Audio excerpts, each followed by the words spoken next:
At syempre pinakaano sa akin sa coverage yung pag-overrun doon sa Camp Abubakar, yung main camp Mhm. ng MILF. Kinover ko yun eh. Yung sa amin doon sa kampo nila Abu Sabaya. Yung parang kayo na yung naging balita, 'di ba, Ate Sue, kasi kasama kayo sa mga na-hostage. Yes, kasi ano yun, pumunta kami doon, kasama namin si Robin, si Senator Robin. Kasi para siya yung kausap na palalayain doon, yung mga estudyante biyag nila. So Mhm. ako naka-assign kay Robin. So kasama ko sa nag-cover doon. Magpe-press con lang sila and then pabababain na kami doon sa Basilan.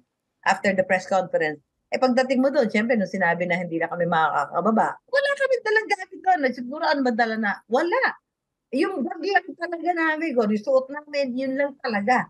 Gaano kayo katagal na detain? Ano ba yung term dun? Gaano kayo katagal nandun, Ate Sue, bago kayo pinababa? 2 nights, 3 days. Pero hindi naman siya tipong nasa isang kwarto lang kayo? Hindi, parang inano nila kami. Siyempre, ano nila kami, well-guarded kami. Parang Mhm. nakapalibot sila sa amin. At siyempre, mga high-powered firearms talaga yung dala nila doon. Pinagsama-sama lang nila kami doon sa isang abandoned na kubo.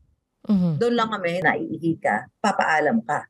Hindi ka pwede basta ka lang lalarga doon na pupunta ka kung saan. Hindi, kailangan magpapaalam ka sa kanila at sasabihin mo kung ano yung gagawin mo. Pagbaba ninyo, ano yun, kailangan mo ba ng debriefing? Paano ka nakaka-move on mula sa ganyang klaseng karanasan? Alam mo ginawa ko talaga nun, ano lang ako, nagdasal lang ako ng nagdasal na ma-overcome ko yung fear, yung trauma. Kasi ang biggest ano ko nun, fear ko nun is kung hindi na ako makababa, syempre hindi ko makikita na yung pamilya ko, di ba? Or hindi ko alam kung kailan ko uli sila makikita or makikita ko pa ba uli sila. Yun yung biggest fear mo nun eh. So, ano na lang, parang pinagdasal ko lang na ma-overcome ko lahat yun yung takot. Masanay ako na I'm back to ano na in a part na nung trabaho mo na tapos na, andyan na, I'm back to normal. Pahinga lang ng ilang araw, nagbakasyon, tapos yun, I realized, oh, I love this job. Babalik pa rin pala ako.